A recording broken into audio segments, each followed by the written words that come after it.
పేదలు మధ్యలో అట్లనే కోర్టులో ఎన్నో సందర్భాల్లో ఏముంటుంది మాకు సపోర్టివ్గా కూడా ఇచ్చిన స్టేట్మెంట్స్ చాలా ఉన్నాయి.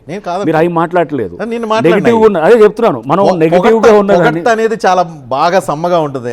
సమ్మగా ఉండే విషయాలు కాదు, జవాబుదారీ విషయాల గురించి మాట్లాడు. జవాబుదారీ గురించి మాత్రం జడ్జిమెంట్లో ఎక్కడ ఉండదు. మీకు అది కూడా చెప్తున్నాను. ఇది కోర్టు మామూలుగా బెంచ్ మీద ఎవరో ఒక జడ్జి కామెంట్ చేయటం, లేకపోతే ఎవరో అక్కడ అడ్వకేట్ అతను కొంత పాసింగ్ మాటలు మాట్లాడుతూ అతను ఏం చేస్తాడు, he will try to put words in the mouth of the court అనమాట. సో అది ఏం చేస్తాడు, సార్ పేదవాళ్ళ మీదకి వచ్చాను, అతను వెనకాల ఉన్న వాళ్ళ వ్యక్తులు పెళ్ళి ఎందుకు చెప్తాడండి అడ్వకేటు? చెప్పడు కదా. ఆ ముందున్న గుడిసెలు తీశారు సార్ అని అంటాడు. వెనకాల ఉన్న కథ అంతా మాకు తెలిసి చెప్పచ్చు కదా. మీకు మీ లాయర్ కూడా సఫిషియెంట్ టైం దొరుకుతుంది. మీ లాయర్ పలానా వెనకాల పలానా వ్యక్తి ఉన్నాడు, పలానా పవర్ఫుల్ మనిషి ఉన్నాడు, అతను ముందు పెట్టి ఇదంతా డ్రామా ఆడిస్తున్నాడు, మీరు ఎందుకు ఎక్స్పోజ్ చేయలేకపోతున్నారు? అక్కడ ఏమవుతుందంటేనండి, ఆన్ పేపర్ ఎక్కడ ఎవిడెన్స్ ఉండదు. మాకు తెలిసిపోతుంటుంది. అక్కడ కొన్ని ఏంటంటే దాన్ని వాడుకుంటున్నారు.